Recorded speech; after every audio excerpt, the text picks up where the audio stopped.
Welcome back to another daily cribbage. We got player 8913 and we cut ourselves a queen, which puts us behind. So we got Jack Jack 5, we got a 3 4 5. I think we'll break up the run and keep these at 6 points. We will, I guess, leave the Jack here, seems fine. If we get 5'd, then we'll play out R5, and next time round we can play out R4, followed by Jack. We don't get 1 point for the last card there, so we end up getting 2 points versus 4 points on the play, which is a little underwhelming. We'd prefer to get an extra last card there, but we couldn't do it. Yeah. But this time round we get a huge double run, so always looking pretty good here.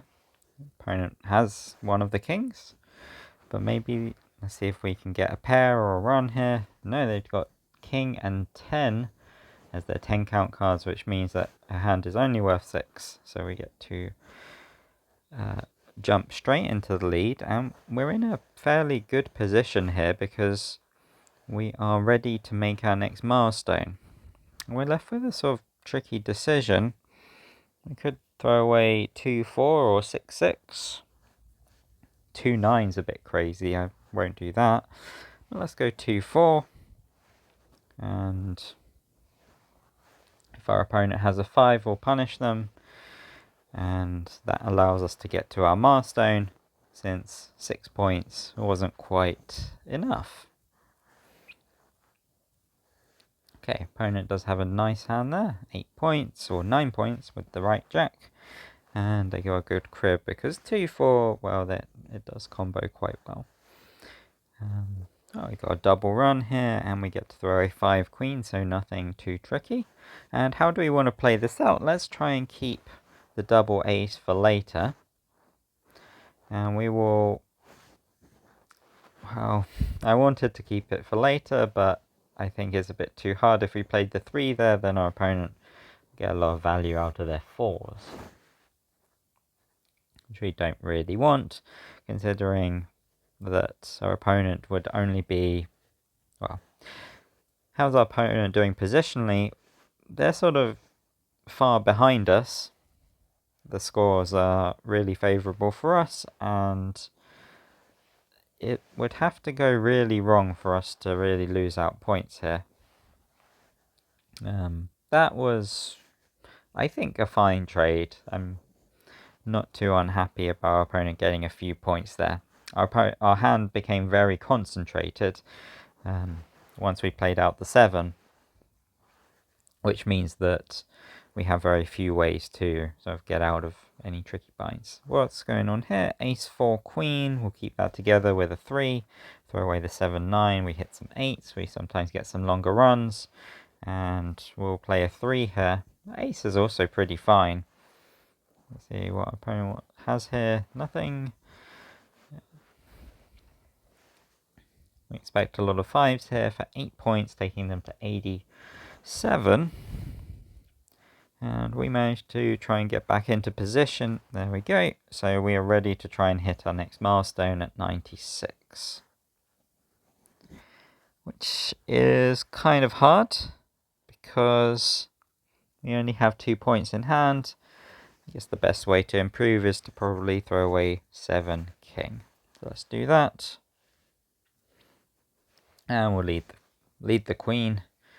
And let's see if we get 2 points for the last card here. No, we don't. Opponent has double ace 9, so we expect a lot of 5s there.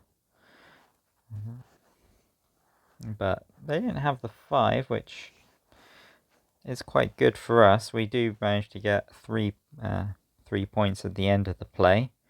But now our opponent's sort of taken the lead a bit, and we don't have a good hand to get many points back. Let's see if we can hit 2 in the crib. And the 2s are excellent for us because it makes 6 points in hand. Okay. And we'll jump up to 17, I guess. And for opponent has the last two, that'll be impressive. Expect they have more threes though. And that would have been terrifying because the opponent would get 16 points. And this would be in striking range. But instead we do get the two. The computer likes the... Oh, of course, the 7-7. 7-7 ace is a couple of points which I missed there. We've got 6 points in hand with the flush, and I think we should be taking it. The other option is to... Well, I don't see what the other option is. It seems like we could throw away 8 king. Keeps 2 points, often increases to 4. But the problem with 8 king is, well, opponent. Okay, I'm gonna... Yeah, I'll do the 9s. Okay, and we get lucky here. We get 10 points, so we can really play this out however we want. And we are very likely to get... our opponent's not very likely to get the points they need. Yeah, let's... Well, so once we win here, have a quick look at the overall scores. I think we did make quite a lot of mistakes in that game, actually. There were a lot of sort of decisions I wasn't too happy with. We will just go back to the final position and have a little chat about the different options. Okay, so this was the position I want to have a little look at. The position is that we have 111 points as pawn, and our opponent is the dealer with 106 points. So we need 10 points to go out, and we look at a hand that has ace 4, 8, king of hearts, and 2 9s. So the highest scoring hand that we can keep is by discarding the 2 9s, and that keeps us 6 points, which improves very often to 8 points or more. So by cutting any 10, any heart that's either a 10 or maybe a couple of other hearts as well improve us. But also any ace, 4 or king also gives us the win immediately by taking us to 10 points or more. Which is what happened in the game because we managed to cut a 4. Now the other option here that I wanted to weigh up against is discarding 8 king. And so what's the idea behind 8 king? It doesn't keep many points, clearly only keeps 2 points, which often improves to 4 points, sometimes 6 points, but mostly to 4 points. And by discarding the 8 king, we throw away something that's pretty safe. By throwing away the pair of 9s instead, we are giving our opponent 2 points in the crib. So if we cut something that's not particularly helpful to either ourselves or to the opponent, then it's quite conceivable the opponent won't get to 121 on their turn, since 8 kings are pretty safe discards, and if our opponent misses on their hand and in the crib, then getting 15 points is often very difficult. And so with our hand, we're looking to try and get as many points as we can on the play. Hopefully we get within 3 or 4 points of 121. And on the next round, we're going to look to use our position and the play to try and score the remaining points before our opponent scores their hand. So I think those are the two main ways to play here. A sort of desperate way to play, which I don't think is necessary, would be to discard, say, ace king and try and cut a 7 or 10. You just don't need to do that here, since we have a lot of points already in hand. We're trying to work out if we want to play safe with the 8 king. I don't think the ace... So ace king is a safer discard than 8 king, but I don't think the additional safety really gives us much more... it doesn't improve our position much, and most of the time now with a hand of 4, 8, 9, 9, we're not improving to 4 points very regularly, and by the end of the round we might still be on 113, which would be a complete disaster because we have very little chance to get out next round on the play. So I think those are the two main options. Also, the other thing is that if we keep the ace 4 9-9, then the ace in our hand's fairly useful, because on the play it allows us to get the last card on the first time around quite a lot of the time, so it can give us the ability to get closer to our goal. So the one thing I want to check is, how often do we expect to win by throwing away the 9-9? And I think the answer is going to turn out to be quite a lot, because our hand is worth 6 points. It improves to 8 points a lot, which means we're only looking to get 2 extra points on the play. And let's say we do cut a 10 that's not a king. How likely is it that we get those 2 extra points on the play? Well, one thing we could think about is what we're going to lead, and I think it turns out to be very sensible to lead the 4 or the ace, because we can make 15s quite a lot against our opponents. Our opponent might normally be scared about hands that contain that are of the form ace 4-4 10 or ace 4 10, that are worth 6 points and have already, and once we cut a 10 they've improved to 10 points. But in this case, because we're in the end game, our opponent can simply ignore those hands because they've already lost to them. They're not going to get 15 points on the play, and they know that because those hands have already won, they can just assume we don't have them, because that's not what they're trying to maximize their win rate against. So instead, our opponent might be thinking that they're very happy to see those kinds of hands, and if we have a hand that's got ace 4 10 in it and we cut another 10, well, maybe that's only worth 6 points. So they're very happy to give away 2 extra points to those hands, because they know that so for instance, if we had a hand like ace 4 10 jack and we cut a king, then we still only have 6 points.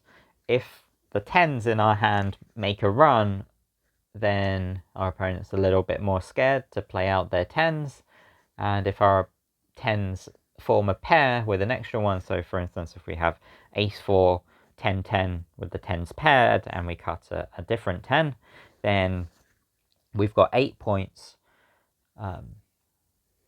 So the question is, which one is more likely? And I think the more likely one is to have, I think having a paired 10 is actually the most likely. I think that having your 10s not be connected in any way is quite unlikely. So maybe for that reason our opponent wouldn't play the 10, and they would play something else like a 9 or an 8 or a 7, all of which are very safe. And in that case we would end up getting 2 points if our opponent played an 8, because we would pair the 8. And in most other cases, if our opponent plays a 7, then we're probably playing our ace, and if our opponent plays a 9, then maybe, well, I guess we're not so worried about the 9s because we've discarded 2 9s, so we have good removal against them. We also have some removal against 8s, so I guess a 7 is something we're quite concerned about. But in that case, we play our ace, and maybe by keeping our large cards, we manage to get a go on the next round. But that would only be sort of 1 point, and I think our opponent does have some pretty good strategies on the play to play against the kinds of hands that they are scared of that involve ace and 4. And because of that, it might lead you to start thinking about trying to lead an 8. And the point is that by leading the 8, we leave our small cards intact, so that once we get closer to 31, we can start to fine-tune how we play in order to try and really get 31 as often as possible. So for instance, if we played 8 and our opponent paired it, then maybe we would go up to 20 with our 4, and if our opponent plays a 10, we could get 31 with our ace. That would be a sample of how that might work. And our opponent wouldn't really suspect us of having an ace in that line, because when you play 8 and 4 out, your opponent usually thinks, this hand is based on 8s, 4s, and 3s, because most of those hands go 8, 8 double 4 3, or 8 double 3 4, or double 8 3 4. Those kinds of things are the most common. And if we cut a 10, then our opponent would be, well, maybe they would not be so happy to pair our 8, because if we only have 6 points in hand, then we're not making it to our total, so we don't get to. So that means our opponent won't want to give us the extra points if we had a pair of 8s. So I guess this is a small percentage play, because by having double 8 you block at 8s, but it's worth considering, I think. So what's the point that I'm getting at? I think that if we keep ace 4 8 king as we did in the game, it's actually very reasonable to lead the 8 whenever we cut a 10. If we cut something else, then we'll have to work it out at the time. I think it's extremely complicated. But I think that with these ideas in mind, we're quite happy that we're able to get a couple of points on the play with this hand. It's not consistent though, and there's a lot of ways that we can end up being one or 2 points short, and our opponent ends up getting there because we've discarded, say, a pair of 9s, so they get a lot of points in the crib. The one thing that throwing a pair of 9s into the crib has going for us is that we are giving them 2 points, but if our opponent doesn't throw away something that combos with the 9, then it can often just be 2 points for the crib. It's a fairly high variance play, and you do get the benefits of the low end of the averages if they don't connect. On the other hand, if our opponent does throw away a couple of 6s, then it's pretty much game over. So those are my ideas for this position, and I will see you for another daily cribbage. Bye for now.